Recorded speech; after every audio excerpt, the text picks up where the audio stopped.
Boxing fans, are you ready? Welcome to Big Boys Boxing, where we're all about exactly that, the big boys. So without further ado, Ladies and gentlemen, let's get ready to rumble!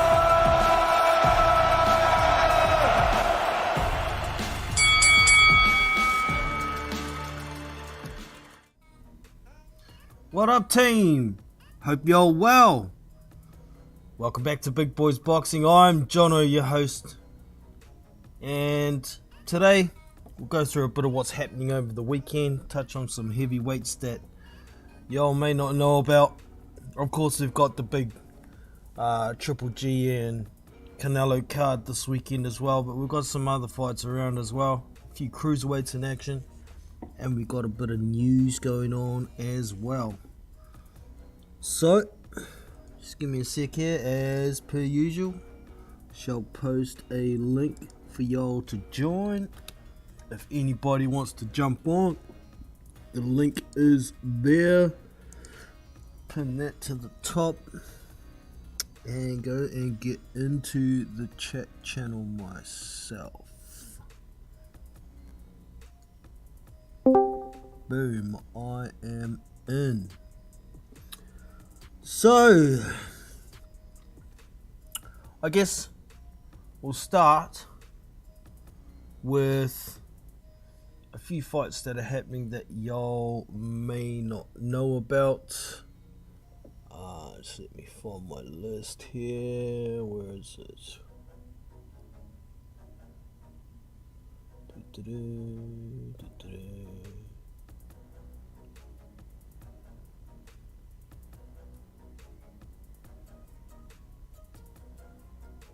Man, should be more organized with my shit, huh?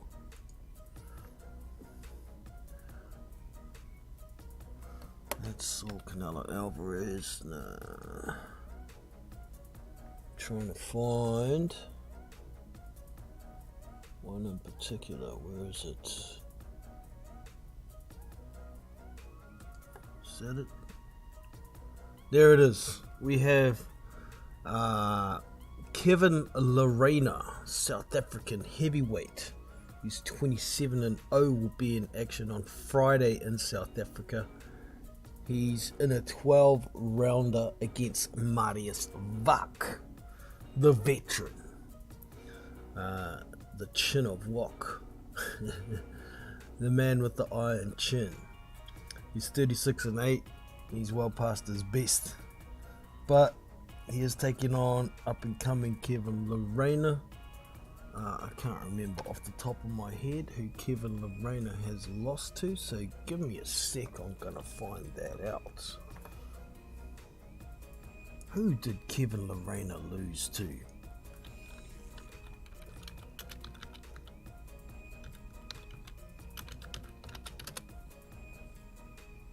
Kevin Lerena, 27-1. Where's this loss? What the hell happened? He got UD'd over 10 by Johnny Muller. Okay. At the time was 16-4-2. Johnny Muller. Why does that ring a bell? Why does that ring a bell? Got his face here. Senior, an older guy. 2019 was his last fight. Okay, well, yeah, Kevin Lerena's in action this weekend anyway. We've also got Joseph Goodall this weekend. Well, it's on Friday in Australia.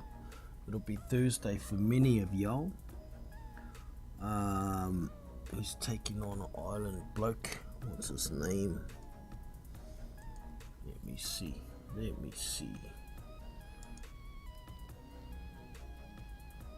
That's some other news that I want to get to. Not that one. Here he is Joseph Goodall. You might recognize him. I think he took on Justice Huni in his last fight. He's 8-1-1. He's taking on Asoni Fossil, who is 4-1, pretty early in his career, but another Australian heavyweight. So that's going to be on the Paul Gallen card, where Paul Gallen's fighting two football players in one night. Bit of a joke, really. Apparently it's his last hurrah. Let me see, I know he's fighting that guy, shit, can't even remember his name. I haven't got Paul Gallen at the top of the bloody card. There we go. He's taking on Ben Hammett is one of the guys he's taking on, and the other guy is Justin Hodges. But honestly, I'm not very interested in those fights. They're only 4 2-minute rounds, so Gallen isn't going to be too gassed, I guess. But Gallen's well past his best. Yeah, it is what it is. Also this weekend we have Carlos Takam taking on Aslam Bekmambetov. That's on ESPN. I don't think it's that great a fight. Man, my opinion of Carlos Takam these days has gone way down. I thought Jerry Forrest beat him. Aslam Bekmambetov might get a few rounds out of him though, because he's a wily old veteran, you know, so I'm guessing maybe 5 rounds. It's only a 10-round fight, and it's for the WBC Silver heavyweight title. Also the North American Boxing Association heavyweight title, and the Canadian Boxing Association heavyweight title as well. Phil Carl Roberts in the house, good to have you in, bro. So yeah, couple heavyweights in action. We got some cruiserweights as well in action this weekend. We have Derek Miller Jr., who is 9-0. He'll be in a 10-rounder against Demetrius Banks, who is 12-1-1. Could be a bit of an interesting fight, that one. We've also got Derek Miller.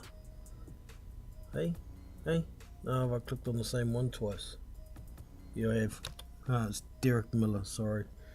Derek Miller and Demetrius Banks.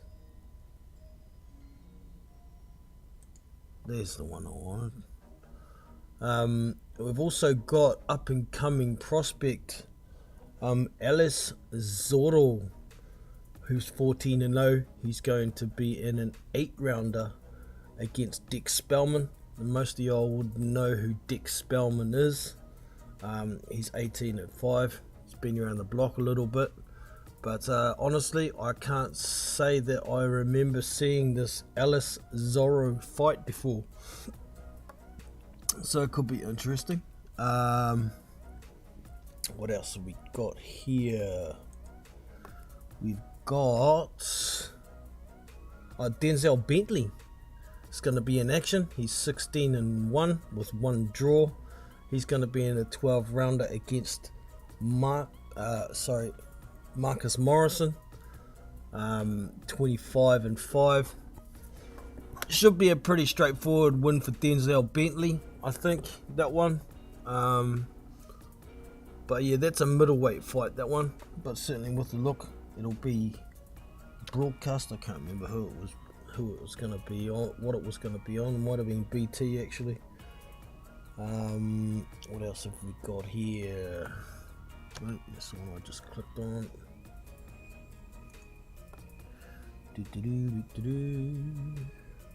Oh, there's Aslam Bekmambetov and Carlos Takam.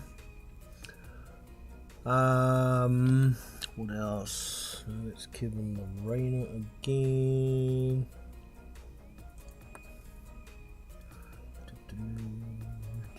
Keep clicking on the same one.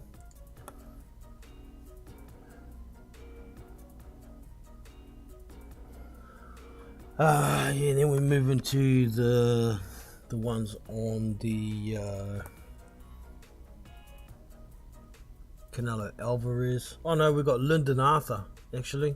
He's in action, 19-1, 10 rounds. He will be taking on Walter Gabriel Sequeira. Don't know the dude, honestly. He's 25-9 with 1 draw, so that's pretty much a tune-up for Lyndon Arthur, I imagine. Last time I saw Lyndon Arthur was when I think it was Anthony Yard sparked him out, so it was what it was. So we'll have a quick look into the big card, being Saul Canelo Alvarez and Gennady Golovkin. Of course, it's the trilogy fight. Golovkin well past his best. I'm picking Canelo to stop him this time. I didn't look like how Golovkin looked against Ryota Murata. He was losing that fight until he managed to catch Murata with a good shot and put him away. But yeah, he was looking old in that fight to me. So yeah, it'll be interesting to see what we got. I'm not going to give my round pick away for that one. We've also got on the card the sensational up and coming prospect Jesse Rodriguez Franco is in action. Last time out I saw him, he beat up and stopped Saul Rungvisai, which was unexpected. I thought it'd be more competitive than it was. He's going to be taking on Israel Gonzalez, who's 28-4-1. What weight is it going to be at actually? Superfly. Can't even remember what weight that is. Is it 112? 115? I think 115 is where he fought Saul Rungvisai, and he was saying it's not my weight, I should be going back down to 112. So we'll see what happens there. We've also got Ali Akhmedov. He's going to be taking on Gabe Rosado. That could be an interesting fight. Gabe Rosado, man, still living off that knockout of Beck the Bully.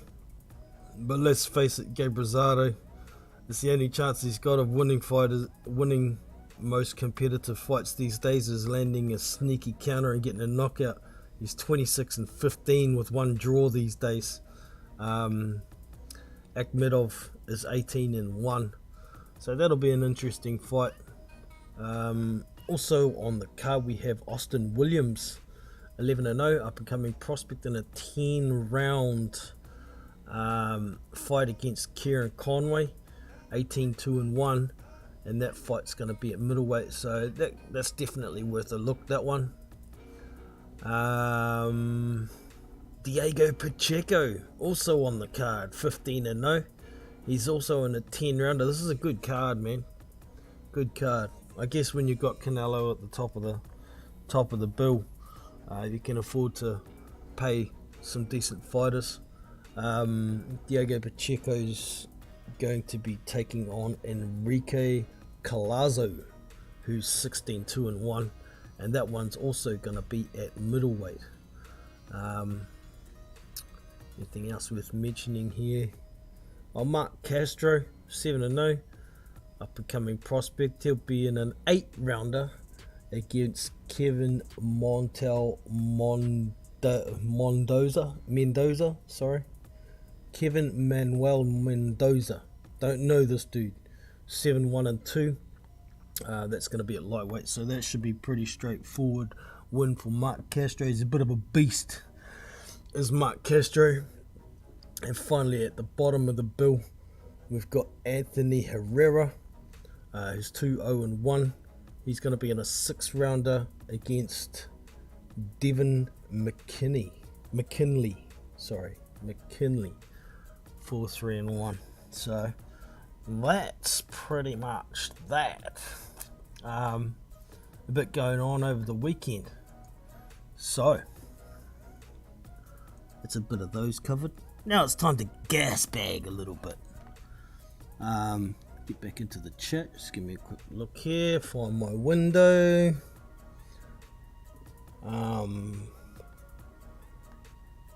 Tekken blows hot and cold, but I don't think he is washed now. I think, just my opinion, I think at world level, I think he's done. I think he's a bona fide gatekeeper these days.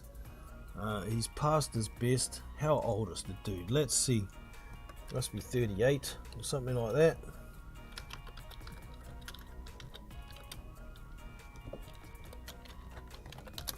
Let's see. Carlos Takam, box Rick.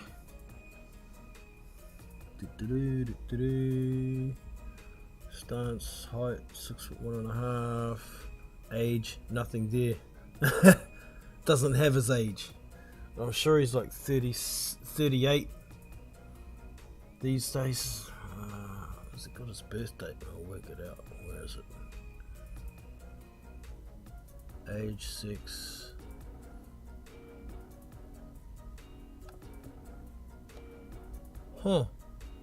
His given name is Armand, Armand Carlos Takam. Status belts. No man, they're not showing his age. 2006 he started his career. Man, nah, can't find his age, sorry.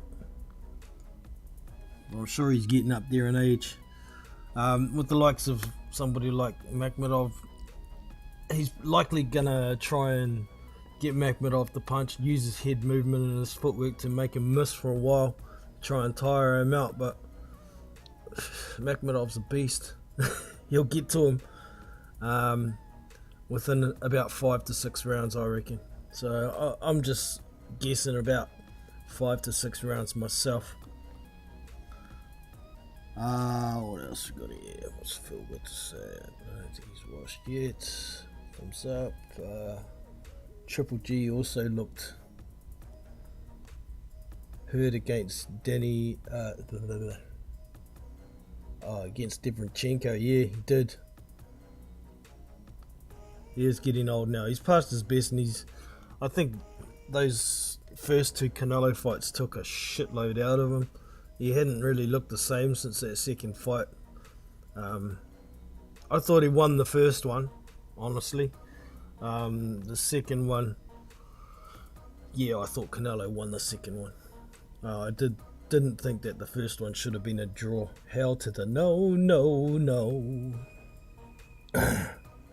Won't surprise me to see Triple G getting stopped on his feet.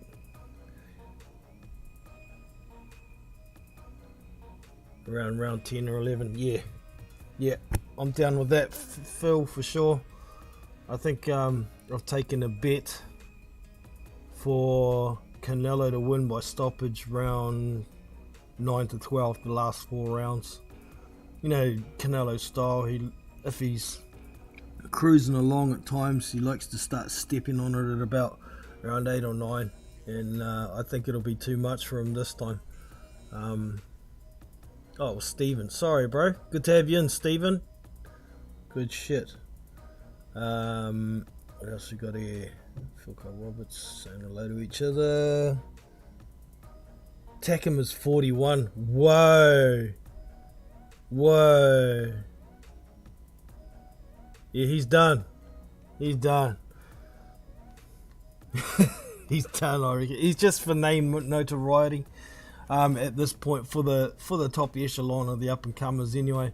And yeah, like I say, this title is for the WBC silver title, so that should get Makhmudov some credit with the WBC and get him some more fights. Possibly they will order fights for him now, but we'll see.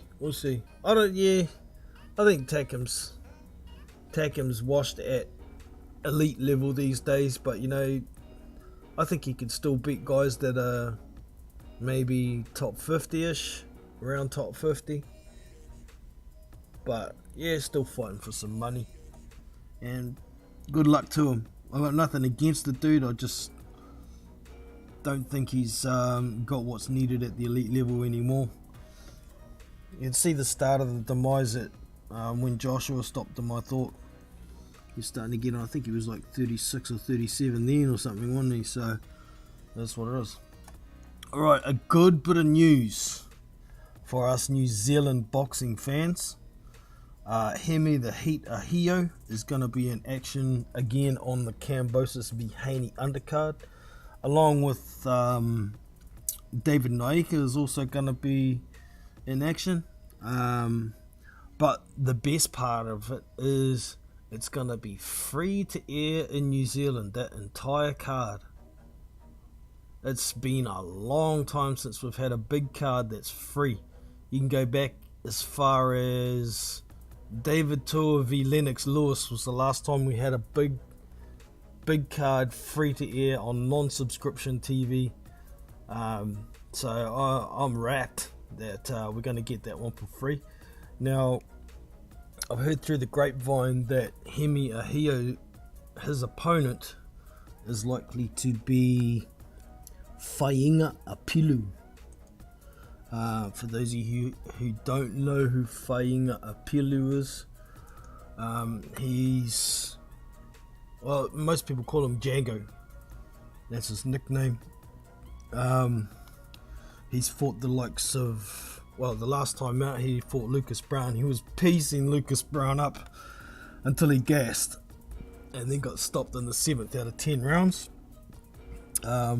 He's also fought another name, Justice Hooney. He went the distance with Justin Hooney from what I remember. No, he didn't. He got stopped in the 7th of 10. But he was doing okay. He got stopped on his feet. I remember that. He got stopped on his feet. He's also fought Hunter Sam, who's a tricky character. He beat Hunter Sam via TKO in the 3rd round of 4. That's not an easy thing to do for, I mean, because Fainga Apilu's only about 6'1", maybe 6'2". He's not a massive heavyweight. And Hunter Sam's quite tricky. I mean, against the elite level guy, yeah, knockouts pretty much a sure thing against Hunter Sam, but Django ain't no elite heavyweight. Let's get that straight away. There's other guys he's fought. He actually fought Julius Long as well. He beat Julius Long over 5 rounds, unanimous decision. You know, that's similar to what Hemi did the first time around against Julius Long. Julius Long is 7'2". He's a massive unit, and Django's only 6'1", so you know it's hard for a guy that short to reach someone that tall's head. I'm just looking for it. I'm sure he fought Hemi Ahio's last opponent. Where is it? Justice Hooney, Hunter Sam. I'm sure he fought Christian Sui and lost to him by split decision or something. Where is it?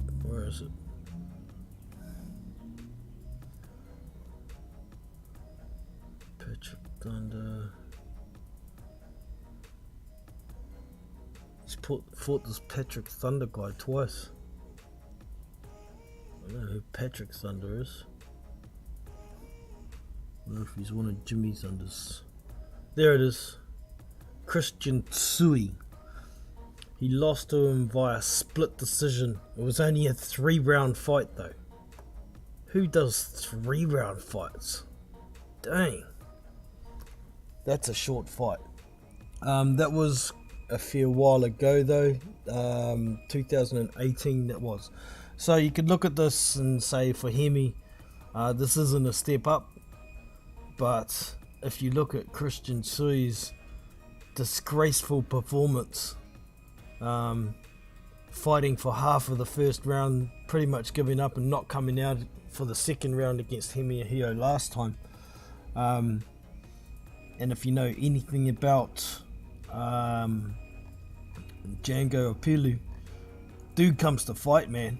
He always comes to fight. Even when he was fighting Justice Huni, he was landing good shots against Huni. I don't think he has great power, but he has great aggression.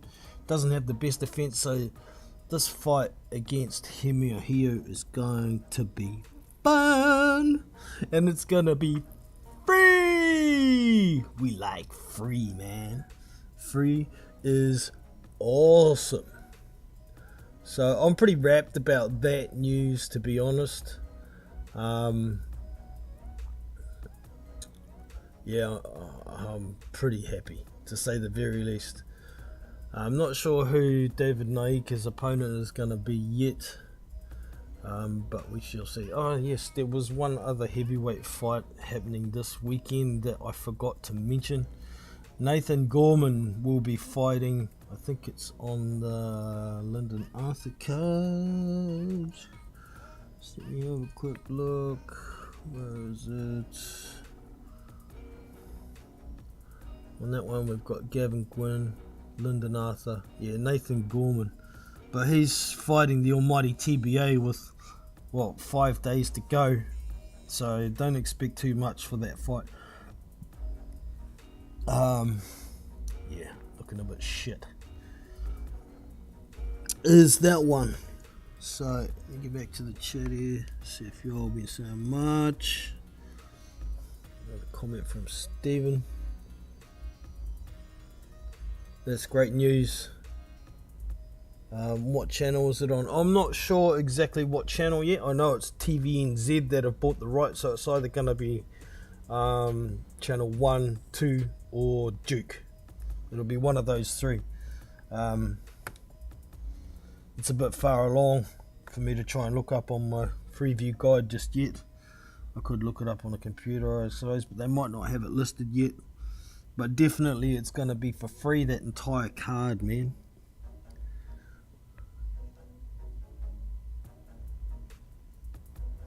So it's fair. TAB will own with only 5 days to go. Yeah, it's crazy, eh? Absolute crazy. It's a Wasserman card, that one, the Lyndon Arthur card. Actually, it says Gavin Gwynn is the main event. Hold on, let me have a look who it's listed on BoxRec. Yeah, well, it should be the main event, I guess, because it's for titles. So, oh no, that's Saul Canelo Alvarez, you dumbass. Here we go, Gavin Gwynn. He's 15-2 in a 12-rounder, taking on Craig Woodruff. I can't say I know who Craig Woodruff is. He's 12-6, and that's going to be a lightweight fight. That's the main event. It's going to be for the British Boxing Board of Control British lightweight title. It's also going to be for the Commonwealth Boxing Council lightweight title. So yeah, it's justified to be the main event.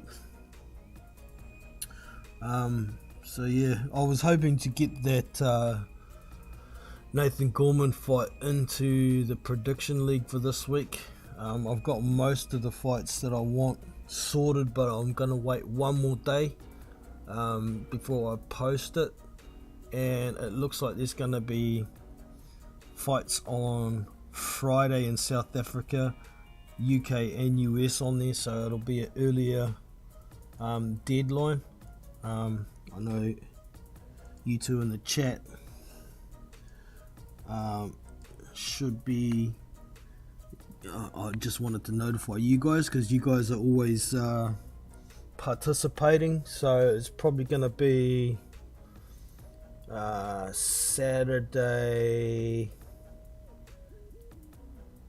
6 a.m. or Saturday 12 or 11:59 a.m. New Zealand time cutoff, which will be like 6 p.m. Yeah, it'll have to be 6 a.m. Actually, I have to look at the time in South Africa. I don't know the time difference. Evening in South Africa might have to be. Yeah, it might have to be Friday midnight New Zealand. I'm not sure. Well, I'll look into it before I post it anyway, guys. So yeah. All right. One other thing I wanted to touch on here. Now, there's conversations still going on about Deontay Wilder and about Anthony Joshua and Tyson Fury. It looks like they're gonna try and make it. I don't believe any of the shit that Tyson Fury or Frank Warren puts out on social media. They're both liars. They lie through their fucking teeth. So I don't pay any attention to what they say. They had a deadline, take it or leave it. That's been in the past and they're still talking about a fight. So I'm not really interested in what they have to say about anything until a fight gets made. The only sense that comes out of either of them really is coming from Joshua's side and Eddie Hearn. They don't seem to talk so much crap. So yeah, it looks like they're going to try and make that happen, which is great. It's a good fight.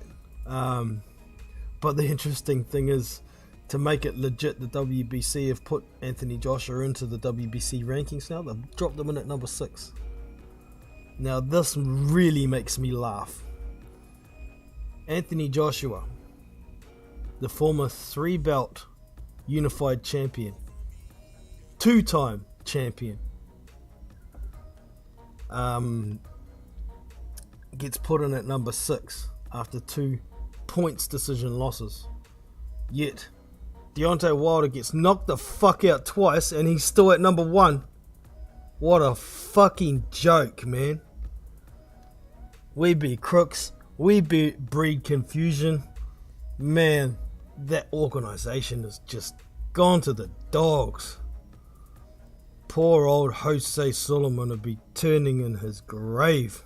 What the hell have you done to what used to be the most respected governing body on the planet? Mauricio, you're a sellout.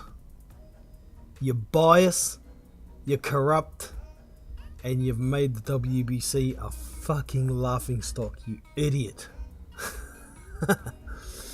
But anyways, that's my little rant about that. What do we got here? Parker Joyce, not far away. PPV on Sky, usual $39.95. Oh, that's not too bad. That's not too bad.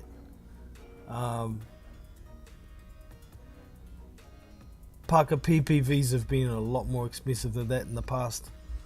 I mean, that's kind of standard, but you know, the Takam one was, I think it was 49. The Ruiz one was 59. I think the Joshua one was 49 or something as well. It's a pretty good card, that one too. From actually, we'll go and have a look at that in just a minute. All they do is lie. That's right, Phil.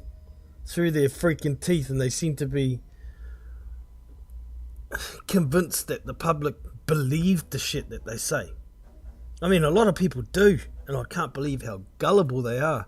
Those dumbasses need to go and check that there isn't a silent K in the dictionary on the front of the word gullible. Dumb fuckers.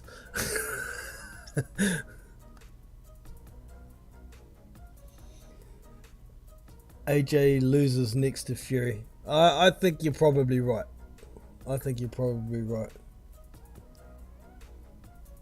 His career is trashed. Well, yeah, no. I mean, his value as a fighter is going to go down a hell of a lot, but if we're keeping it real, he still beats maybe 5 out of the top 10. I think he beats 5 to 7 out of the top 10 still. So if you're keeping it real, you know, he's lost once to Ruiz that he avenged. He lost twice to Alexander Usyk, who nobody's beaten. Let's face it, the dude's phenomenal. Yeah, Fury's a big man who's mobile. He can fight big man game. He can fight back foot. He's pretty damn good himself as a fighter. I don't like the dude outside of the ring because he's an absolute bullshit artist. But inside the ring, he's a pretty good fighter. But you know, there'd be a lot of fighters out there that think, seeing what Joshua's vulnerabilities are, what his weaknesses are in his losses, there'll be a lot of guys out there that think they can beat him these days. I know Joseph Parker's one of them. He thinks he can do it now. We'll see. WBC equals Wildest Boxing Council here. This is about right, Phil. Dirty scumbag fuckers. Excuse my French. Is Usyk injured? From what I hear, it sounds like he's got a few niggles just from the fight, and he wanted to take some time. Plus, he wanted to take some time to go and spend with his family because the dude had been training for 6 months and his family are at home in a fucking war, you know. So fair enough, in my opinion. When it comes to who came off worse for wear in both those fights, you could argue Usyk took the heavier shots from the bigger man in both fights. So, you know, I got no doubts that there's some kind of small injuries. I don't think there'd be anything major. But you know, it was pretty brutal, both fights. Pretty brutal. It's a lot of punches thrown and he put in a lot of work, so yeah. This talk from Fury fans and Fury himself about Usyk ducking Joshua, fuck off. Fuck off. What a load of horse shit. He's made it quite clear that he'd like to fight Fury in February, March, so he's the man who's got the belts. He's the man who beat the unified champion, and he gets to say, as far as I'm concerned. I'm a little surprised that any governing bodies haven't tried to order a mandatory on him. I mean, who's next in line? I think the IBF was last with Pulev, wasn't it? The WBO was taken care of because he was the WBO mandatory. So I guess it's got to be the WBA, but they haven't. When was the last mandatory they had for the super champion? I think was Alexander Povetkin for Joshua when he fought him. So that was a fair while ago. But they seem to be messing around with that regular title, and maybe they're gonna make the regular title the mandatory, but maybe Daniel Dubois has to defend it against a mandatory of his own for some reason. Who the hell knows? The WBA is just about as bad as the WBC. The two oldest sanctioning bodies in boxing, and the two most corrupt or ill-organized, whatever you want to call them. Neither of them seem to make any freaking sense these days. The WBO sometimes installs mandatories when they shouldn't, like they did with Hugh Fury, like they tried to with David Haye. I'm down with Usyk coming up from Cruiser being the super champion there and getting the mandatory spot. I don't think there's anything wrong with that. But seriously, the IBF is the only one that's strict to their rules that makes sense to me these days. The fights weren't easy for Usyk, regardless of him winning.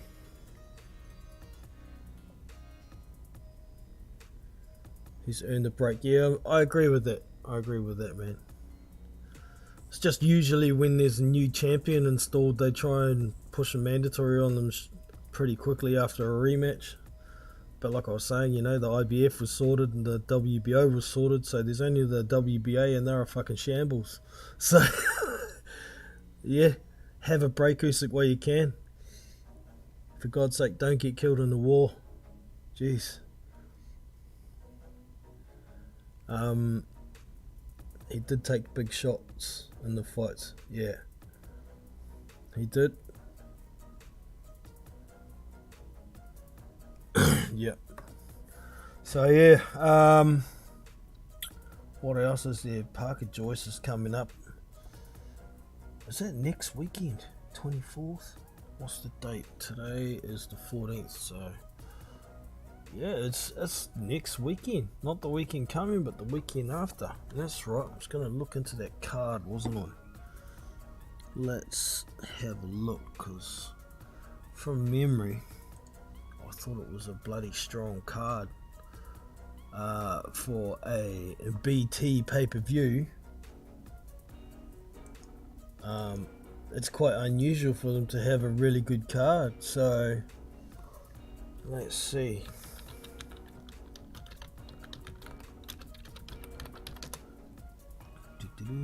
Just bringing it up, team. Just bringing it up.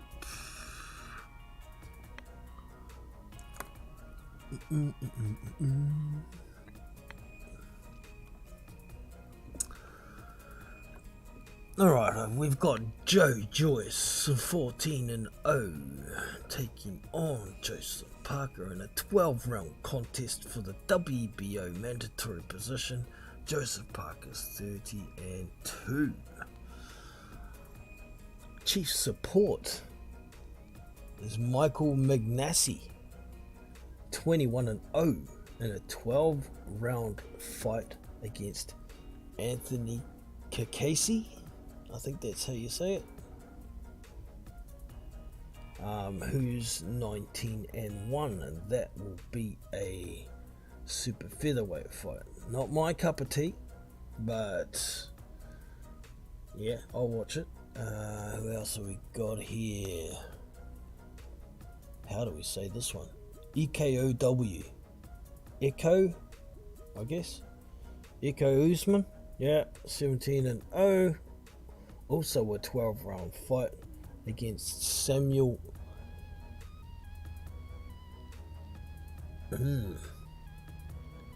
Antwi, ANTV, or ANTWI, Antwi. I don't know, could be a French name, I don't know how to pronounce that. He's 14-1. That's gonna be a welterweight fight. Come on, there's gotta be some bigger fellas on here. What else have we got? Amanda Serrano's on the card? Wow. 42-2 with one draw, 10 2-minute rounds. She'll be taking on Sarah. How do we say this one?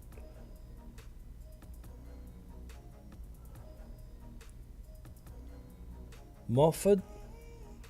MAHFOUD. Morford, maybe. She's 11-0. Of course, that's going to be down at featherweight. I won't be interested. I haven't come across another fight that I'm interested in yet.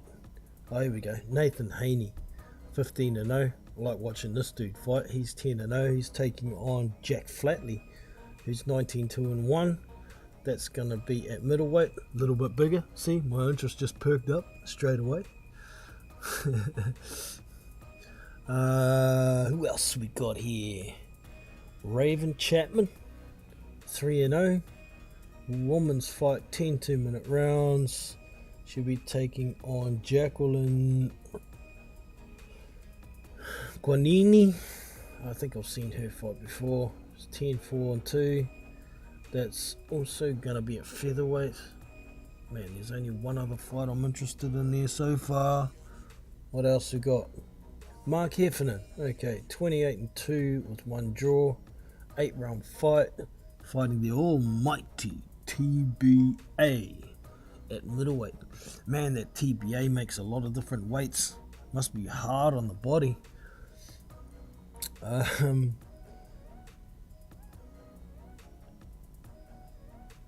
James Henoa, is that how you say it? H-E-N. Oh, James Hennigan, sorry, my bad.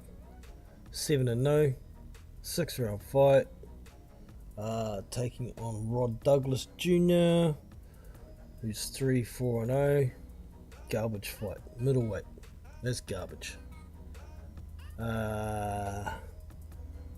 Callum Thompson. Don't know who Callum Thompson is. 4-0. 4-round fight.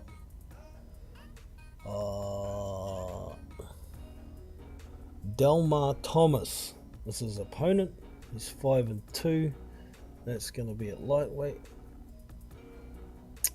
Well, I thought this was going to be a much better card.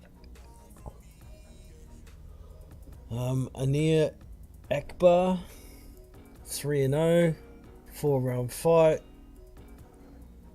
Carlo Wallace will be taking on, who's 0-2. Jesus Christ, super light. I don't know why I thought this was going to be a good card. There's 2 fights on there that I'd be interested in. The main event and Nathan Haney, or Henny. Where is it? Is it Haney or Henny? Nathan Haney. Sorry. 15-0, 10-round fight. Jack Flatley. There's only 2 fights on the card that I'm that interested in, to be honest. That's a middleweight fight. Well, crap. Don't know why I had it in my head that it was going to be much better than that. I wonder if there's fights that have been dropped off there or something, because I really thought it was going to be a much better card than that. FFS. Alright, WBA Mando was going to be Hellenius, but he won't be the mandatory. Man, Michael Hunter and Hughie Fury are fighting an eliminator, but it's not a final eliminator, and goddamn memory. Just let me bring up the rankings for a second, because I'm sure there was another eliminator too. Actually, both of the Hellenius v Kaunaki fights were deemed to be WBA eliminators. I know they were saying on the USA broadcast, particularly the first fight, that it was going to be a final eliminator, but it never was.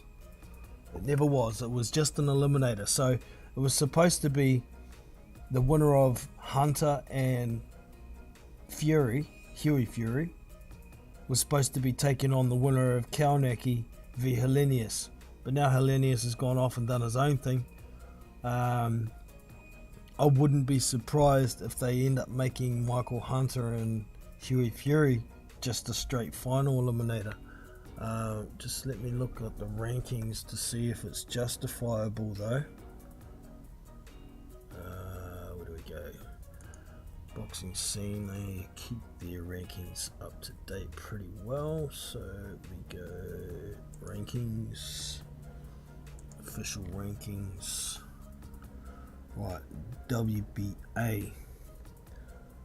So they got Michael Hunter at number 1 in the WBA.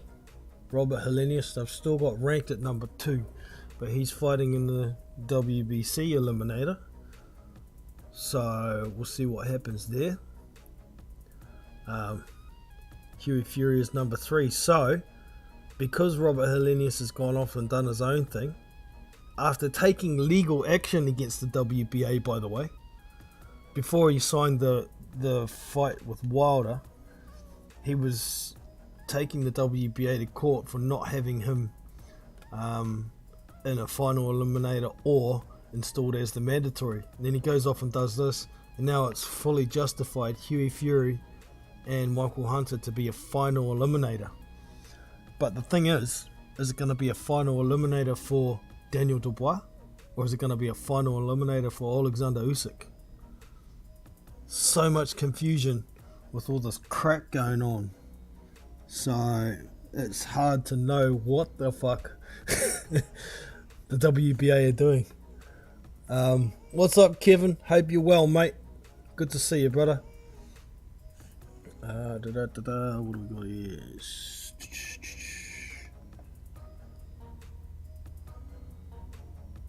Talk of Garcia v Tank. Oh, they'll talk about that for fucking years. Happening at the end of the year, but I'll believe it when I see it. Exactly, man. There ain't no way ain't no way in hell Al Heyman's going to not just Al Heyman, but he won't let him go. Neither will Leonard Allaby let Tank go over to the Zone. And there's no way PBC will work with the Zone, have a joint pay-per-view. And I find it really hard to believe that Oscar De La Hoya will let Ryan Garcia go over to the PBC. You know, the only way I can see it happening, maybe, it doesn't really make sense though, is if PBC have the rights in the US and DAZN get the rights everywhere else. But them both being American, what's the point of having the rights everywhere else? Because it won't be pay-per-view outside of the States. Not in my eyes, anyway. It wouldn't make any money if they tried that. It is what it is. I guess we'll see. Like you say, Stephen. It's a fight that should happen, but they're trying to marinate the fuck out of it, thinking the Pacquiao and Mayweather. But they're crazy. They're crazy, man. What else we got here? Steve Phil saying hello. What's up, man? It's all good to see you all in. Hunter v Fury is a good fight. Yeah, I like it, provided, you know, the real Michael Hunter turns up. Not this Michael Hunter that fought, was it Jerry Forrest again? It was. He got a draw against Jerry Forrest. Shit, man. You know?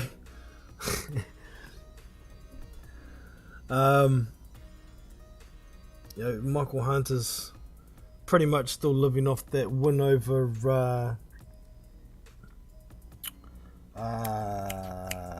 Martin Bacoli. When Martin Bacoli hurt his shoulder, I think it'd be a bit of a different story if Michael Hunter fought Martin Bacoli again now. I think Martin Bacoli would cut Michael Hunter to pieces if he wasn't injured these days. So yeah, we'll see what Hunter turns up. It's a great fight, actually. I'll quickly look up that card too, because that's scheduled now. What do we got? Let's do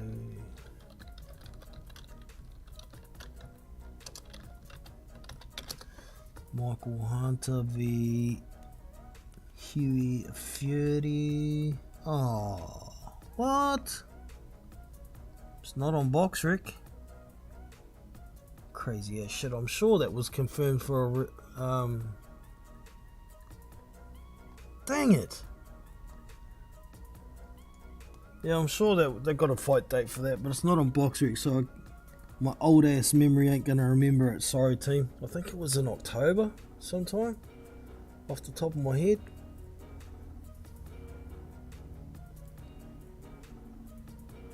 This Ellaby would be finished without Tank. Yeah, mate. He's Tank almost left him. I was like, yes, finally gonna see Tank fighting some people, and then he went and signed again with them. It's like, oh, really? You gonna hang out over there at PBC Isolation Island? Got nobody to fight that's worth a tin of shit in your division that's over there, and you won't fight outside of the PBC, so far out. Pissed me right off when you re-signed. Shame about Marshall v Shields. We're looking forward to that. Yeah, man. Also the Mayor Baumgartner fight, I was looking forward to both of those. It's not often I get hyped about women's fights, but those type of elite level fights are definitely they gather my interest a little bit. I think they could have gone ahead with it and had a minute's silence for old Lizzie, and should have been with it, but it is what it is. What was it, October 15th? Same day as Wilder v Hellenius. We get to see them eventually, so it is what it is, man. It is what it is. One of those things. Rest in peace, Lizzie. So, oh my god, Charles is king. God save us all.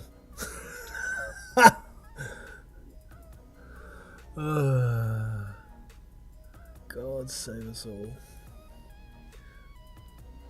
Kevin, yeah, that's what. Yeah. What have we got here?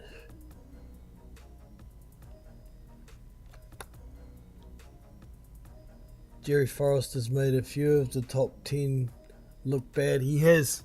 He's got a hell of a lot of guts, that boy, isn't he? Jerry Forrest. And kudos to him. He comes to fight, man. So good for Jerry. I mean, yeah, you just about call him a bona fide gatekeeper to the top 30 sort of thing these days. Actually, who did I see him fight? I think it was Jermaine Franklin. I thought he beat Jermaine Franklin, who's still undefeated and rotting on the shelf. That was the first time I think I saw Jerry Forrest, and so hey, shit, this dude's alright. And he's actually improved a bit too. So, slugger, Jerry Forrest. What else we got here? Savannah Marshall. Yeah, I'd like to see Savannah Marshall knock Clarissa Shields' fucking teeth out. I hate that big mouth bitch. I mean, she's fast and she's achieved a lot, but a lot of the trash talk that she's going on about who you knocked out, blah blah blah, who you fought. You fought fighters that have come up in weight. I mean, Clarissa, half the stuff you've done is fighters coming up in weight as well, and you don't knock people out. Full stop. Fucking crazy ass big mouth talking greasy bitch. And as for Mayer v Baumgartner, I couldn't care less who won that one, to be honest, but I do want to see it. I think Mayer's got the better all-round skills, but Baumgartner's got a big punch. She can knock a woman out with either hand if she lands clean, so the element of not really having a favourite in that fight for me makes it hella more interesting. I love those competitive fights.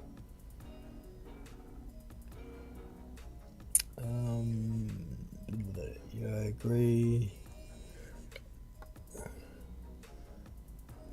Should have come ahead. Got the crowd. Sing God save the Queen. Oh, God save the King. Yeah.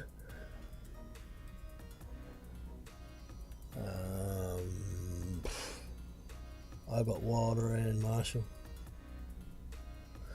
Man, I'll be rooting for Hellenius. I really want to see him knock Wilder out, fuck over the PBC's bullshit plan, and fuck over the WBC's bias. And I think it's possible. Hellenius hits freaking hard. And Wilder's coming off 2 knockout losses in very hard fights. How much damage has he taken? I give Hellenius about a 25% chance. Maybe even 30%.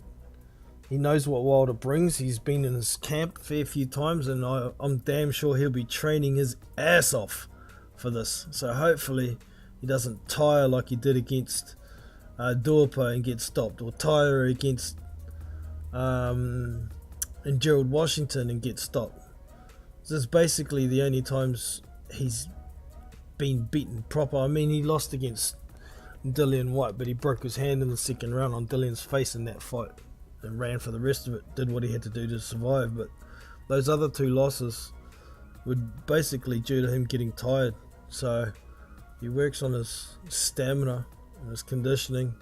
I think he's got a chance. He can land a couple of good shots on Wilder and not hang around at the end of Wilder's punches. I think he's got a shot. I'd love to see it happen, but in all reality, I'll be picking Wilder for the stoppage.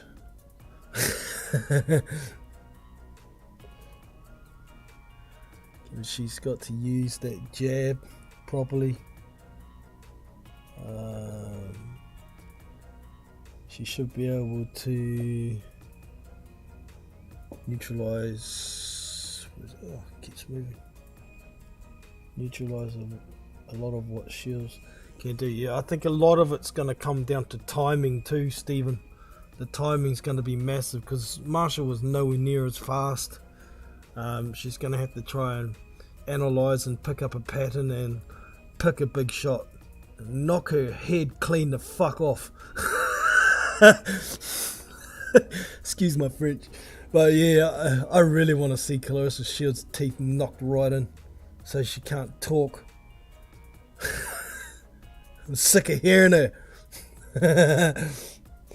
You're rooting for Hellenius too, Phil. Yeah, good stuff, man.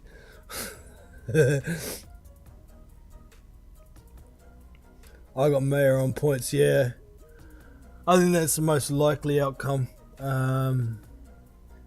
Mayer on points, but shit. We were expecting Terry Harper to beat Alicia Baumgardner, and look what happened. She's got a big punch, man. If she can time that punch, who knows? Michaela Mayer hasn't faced a big puncher like that I know of. You can't say I follow her career that closely.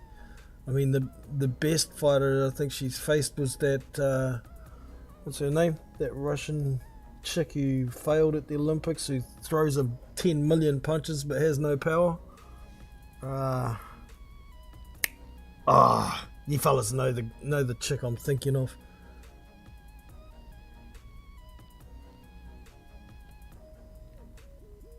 Hellenius is just too easy to hit early on. Yeah, I agree. His defense isn't that great. I agree. He kind of relies on a big counter shot to get respect. I certainly think he hits a lot harder than Fury. If he can get a big shot on Wilder early, Wilder's going to think twice. It runs through his head. Pillow-fisted Fury knocked me out twice, and this guy's just about knocked me out with one punch. I better be careful here. We'll see. It's really hard to say how much has been taken out of Wilder too. He could be quite chinny after the beatings he took. He could be some difference in mental attitude once he gets in the ring and takes a couple of punches. I mean, these are the kind of things I'm hoping that will make it a much more competitive fight than most people think. I mean, everybody thinks that, or most people think that Wilder's just going to walk in there and land one big shot and walk all over Helenius easily. I don't think it's going to be that easy. I do think he'll win though.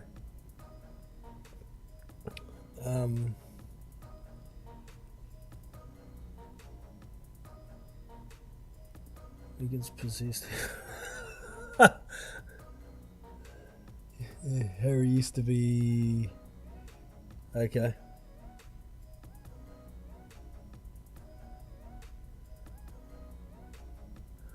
Yeah, well.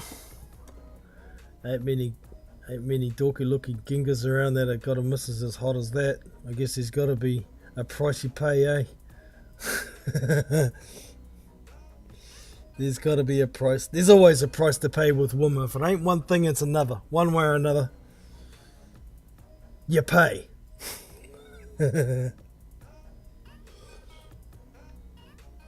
Shields knows she's in for a proper fight. Yeah. A proper night, yeah.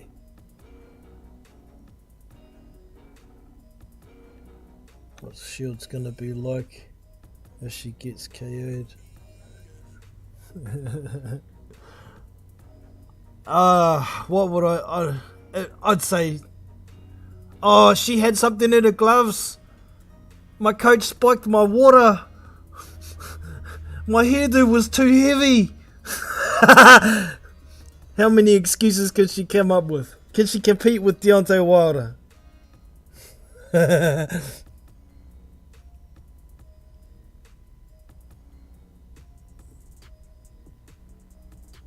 It's the total Muppet.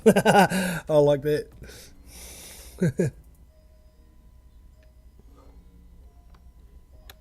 Agree, Jono. I can't stand Shields. Yeah. I mean, there's nothing wrong with confidence, but when your so-called confidence is trying to degrade your opponent to make you feel better, I don't like when people do that shit. It's all fine and dandy being confident, saying I can do this and I can do that and I'm gonna do this and I'm gonna do that, but when you start saying you haven't done this, you're just B-level, you're just that. I hate when fighters do that.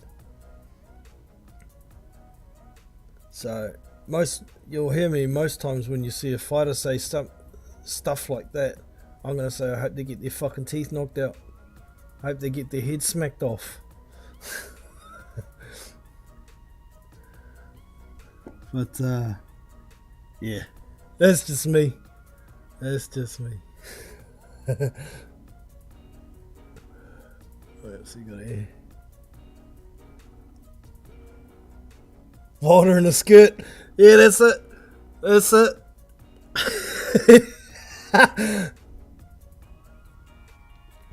Yeah, Water is still saying that Fury cheated.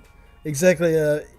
I see that interview the other day with Fight Hype, and if someone says that to me, I'd grab them by the collar and say, why would I go to the authorities when I had the chance to lay hands on this man and potentially kill him? Well, you had your chance. You got knocked out again. You're not going to get another shot in any kind of hurry, so why don't you go to the authorities now with your so-called evidence? The reason he hasn't gone to the authorities is because he ain't got no fucking evidence. Totally full of shit. That's why he's got brown eyes. Full to the fucking brim. Full of shit.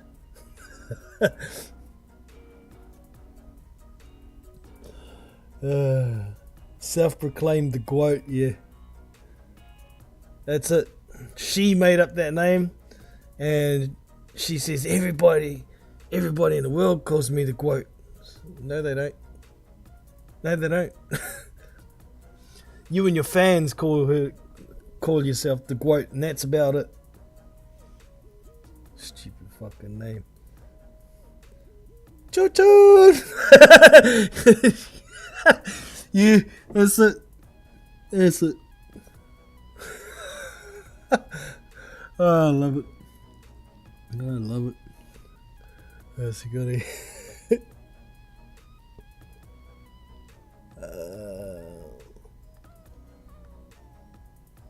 Wilder thinks there's going to be a fourth. Wilder fourth. Yeah. Well, it could possibly happen, but I'll bet you it won't, even if he gets to the mandatory spot and the WBC order it. I don't think Tyson will bother with it again. He's already fought him 3 times.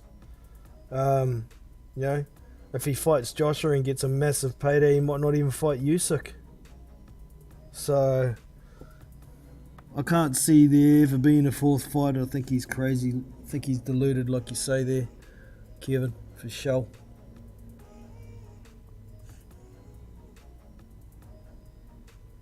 I saw that interview. Wilder is pathetic. Yeah, he is. It's on Fight Hype, that one. I think that's the one you're talking about. Stephen, I agree. Wilder is deluded. Yeah. He's a freaking nut job. He's had the yes men around for too long, saying yes sir, no sir, 3 bags full sir.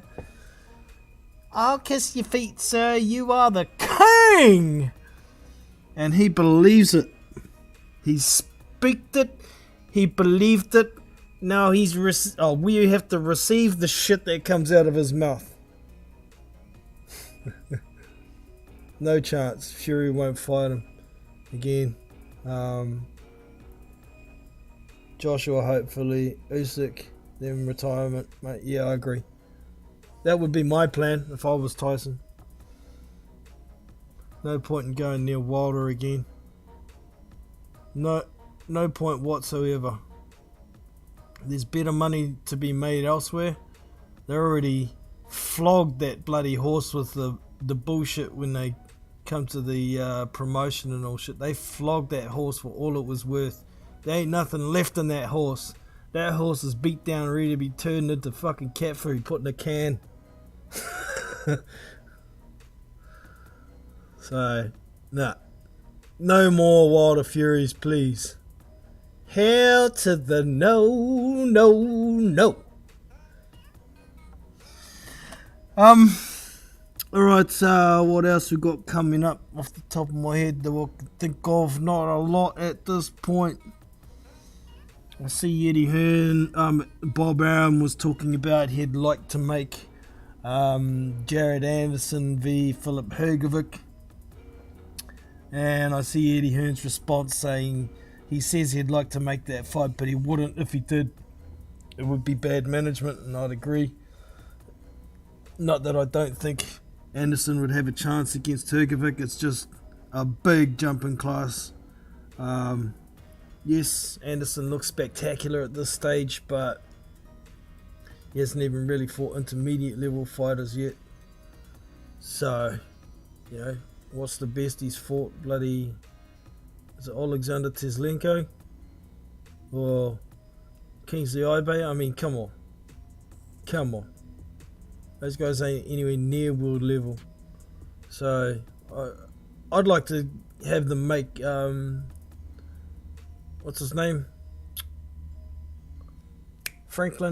Jermaine Franklin and Jared Anderson. I think that'd be a good step. Something like that for Jared Anderson. I know it'd be hard to make because Jermaine Franklin's with PBC, but I see he's on social media bitching and moaning about being left on the shelf, not getting the fights he needs, so maybe he's trying to get away from Al Heyman. I don't know. I don't know. Apparently, all guys under Al Heyman are their own bosses, yet they're not allowed to go anywhere else and make money. It's bullshit. Hrgovic showed that he struggles for ideas against Zhang. Yeah, well, he's used to being able to just punch a guy and they'll fall over as soon as he hits them with the big shot. And that's, once again, Hrgovic never really fought any intermediate level, unless you call Eric Molina intermediate level. I mean, that guy had been hanging around for years because he managed to knock out Thomas Ademic. He was getting his ass whooped, and he managed to land one of those sneaky overhands, knocked out Thomas Ademic, and he was living off that hype for so freaking long. He was very lucky to get a lot of the fights that he got, so it was a big jump in class. I know many didn't really rate Jili Zhang, but he had a very good amateur pedigree. He was the 2008 silver medalist at the Olympics. He's a big dog, and he's got a good chin. He's got a big punch. Doesn't have the best defense, but I thought he did pretty well against Hergovic. And like you say, Hergovic ran out of ideas when the big punch didn't work.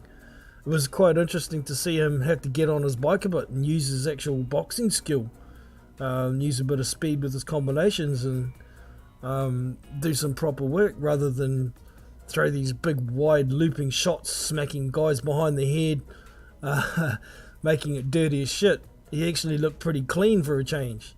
I think he did win the fight, but it was close. And I think Jili Zhang actually, even in a loss, his stock went up because people looked at Filip Hergovic as the next big thing. But you know, it's kind of like Jared Anderson. Before he got to that point, he was fighting second-grade opponents.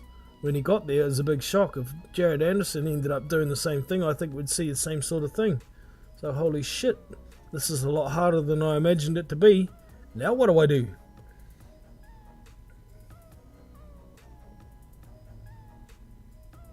Agree, looked a little bit lost against Zhang. Yep.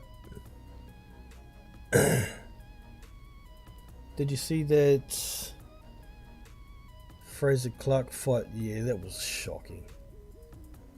I mean, they're gonna have to get him a fight before they put him on a card. They keep putting him on a card and then hoping they find an opponent by the time they get to the date, and they keep getting these shithouse opponents. Why don't they call Lenro Thomas if he's still kicking around? You know, something like that. You know, somebody that comes to fight, has a decent chin, and ain't afraid of a good dust up. I mean, Fraser Clark, personally, I don't think his style is going to translate to the pros very well at all when he gets in the ring against somebody that's of a decent level. He's a 3 to 5 round fighter. He's spent far too long in the amateurs, in my opinion, and it's just one of those styles where it really does suit the amateurs. But you know, I could be wrong. Fraser Clark, he's a big enough unit. He may be adapting in the gym a lot better than I can imagine. So we will see, man. We will see. Even Sky. Oh, hold on.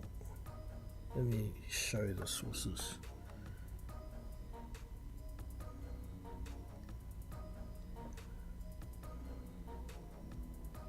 Even Sky called that card shit. Yeah. Yeah. Even Dave Allen. At least he wouldn't give up.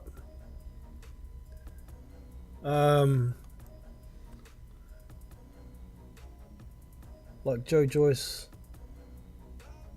Clark, Clark time not on his level, not on his side. Yeah. Actually, how old is Clark? Is he like 36 or something?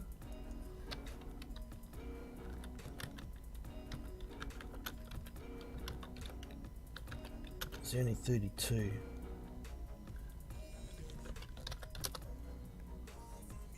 He's in his 30s anyway. Hold on, I'm bringing it up. Oh, he's 31.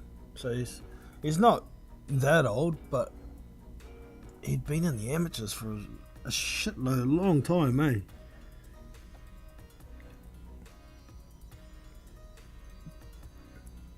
that's a good fight. Anderson v Hergovic. Yeah, I agree. It is a good fight, but when you're planning a career, I think Anderson needs some higher grade fights before getting into the ring with Hergovic. But it is a great fight, Stephen. I agree. But I guess Hergovic's only had that one proper world level fight as well, hasn't he? So I guess they're kind of peas in a pod. It's just one's in a position and one's not even ranked. I don't think. Let me see.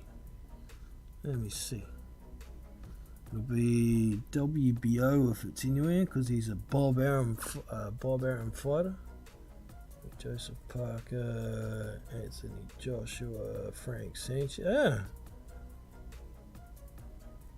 Frank Sanchez, Luis Ortiz, Zhili Zhang, Otto Wallen, Michael Hunter, Ali Rantamarazin, Dempsey McKean, Ajit Cabial. How the fuck is Ajit Cabial still in the rankings? Dude, he's fought once in like 3 years. Philip Hergovic still down at number 12 after a Zhili Zhang one. Maybe they haven't upgraded that. Jermaine Franklin is in the... Okay, Jermaine Franklin is 13 in the WBO.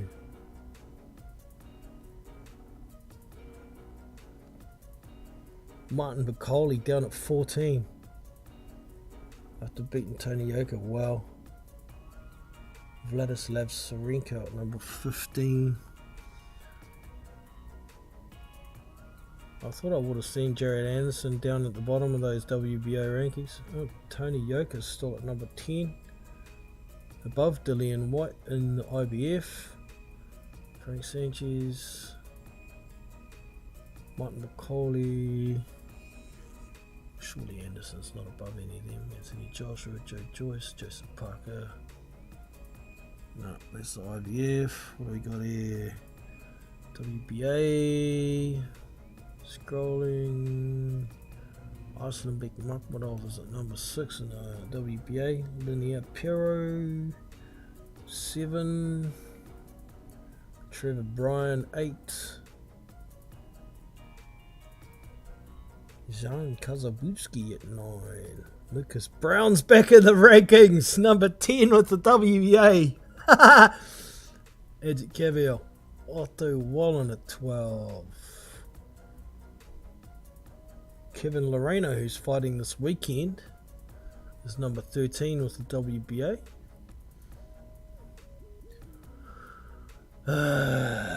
Charles Martin at 14. Zhili Zhang at 15. Oh no, this is the wrong one. Looking at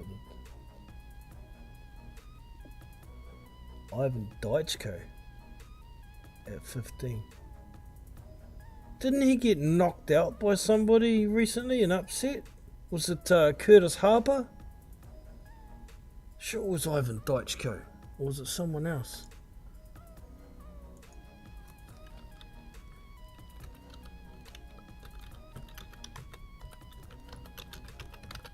Let's look up Curtis Harper. That way I'll find out exactly who it is.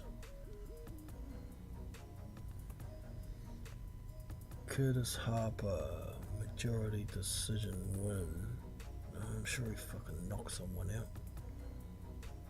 Oh, it was Christian Thun, that's right. He knocked Christian Thun down. I think it was a couple of times. And he got a decision win, that's right. Wasn't Ivan Daichko. My bad. So no, it doesn't look like Jared Anderson is in any of the rankings. Well, WBA have put Jarrell Miller back in there under Kevin Lorena at number 14. FA Jugbus, 15 WBC, 14 Philip Hergovic, 13 Derek Chisora, 12 Michael Hunter, 11 Luis Ortiz, 10 Zan Kazabutsky, 9 Martin McCauley, 8 Otto Wallen, 7 Dillian White. There it is, Anthony Joshua at number 6. Like I was saying earlier, this is ridiculous. 3-belt unified 2-time world champion comes off 2 points decision losses, gets ranked at number 6, when a single belt champion gets knocked out twice and he's still at number 1 in Deontay Wilder. It's fucking disgusting. Dirty ass Mauricio prick.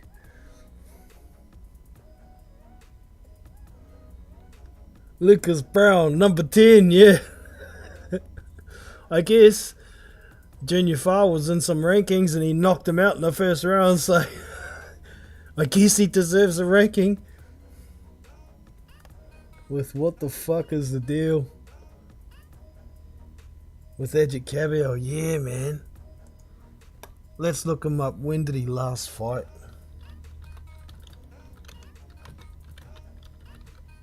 I think he had one tune-up fight in the last 3 years or some shit. Ah, fuck. Typed the wrong thing in.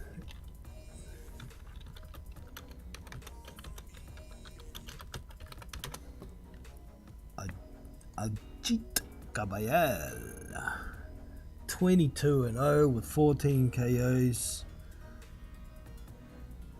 Okay, he's had a couple of fights in Germany. He fought Pavel Sauer last time out. Why? I do not know. That was actually this year in May. He fought in 2021. He fought Kevin Johnson. Yeah, that's the one I was thinking of. And obviously, it went to a points decision over 12.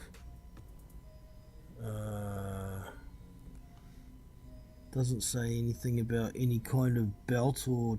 Oh, yeah, it does. We got a trinket. That's what's keeping him there. The WBA Continental Heavyweight title he won against Kevin Johnson. And that's the only reason he's hanging around in the rankings, I think, because... Come on, fighting Pavel Sauer. He's 15-8. It's crazy as shit. Actually, WBA Continental wasn't. He didn't get that against Kevin Johnson. Let's go back. The EBU European was the one that he vacated. And that's the one he picked up against Andre Rudenko. Oh no, that's the one he got. Mujan Rovkinen? I'm sure it was a Derek Chisora fight. Yeah, it was. So he got the EBU European Heavyweight Championship against Derek Chisora. Defended that against Mujan Rovkinen. Defended it again against Andre Rudenko, and then vacated it. I'm sure he was supposed to be fighting Otto Wallen, but Otto Wallen's coach got mugged in the States just before the fight, so they called that off, and they thought they were going to reschedule it. They didn't, so he vacated because Wallen's team did want to reschedule. He had to vacate, but then he hopped in the ring against, how the fuck do we say this dude's name? Evgenois?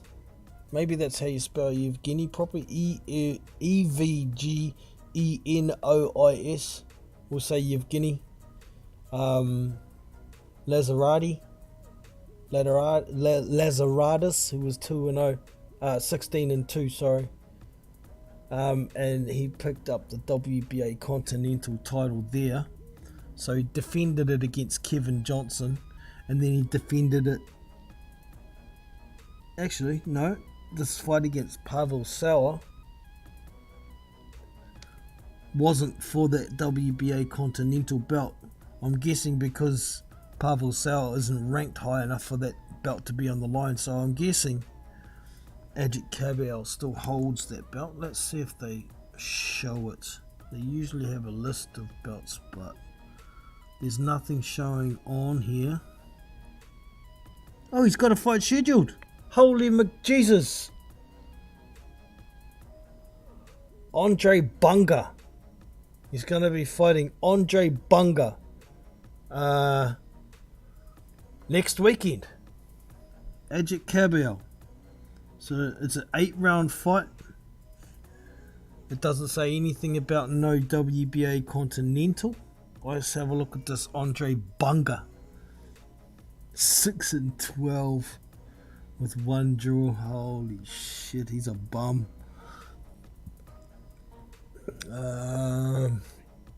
He's male. That's a bonus. He's 34 years old. He's from Germany. He's 6'1.5". So he's a couple of inches shorter than Kabiel. He's 6'4", I believe. His residence, he lives in Germany, but he's born in Angola. Okay. Don't know who this dude is. Just quickly scrolling through his record. His last, what, 1, 2, 3, 4, 5,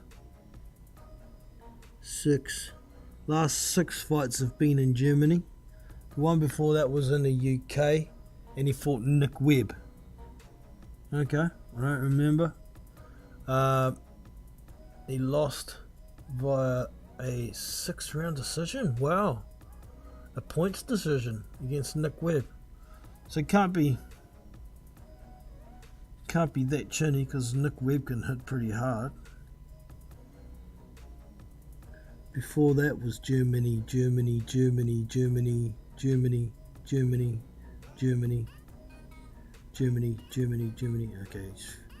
he's had 1 fight in the UK against Nick Webb. So this is the guy Ajit Kabiel was fighting next. Bum City! Crazy ass shit, man. Alright, let's move back to the chat. Ajit Kabiel's fighting bums. Seems to have no ambition to do nothing.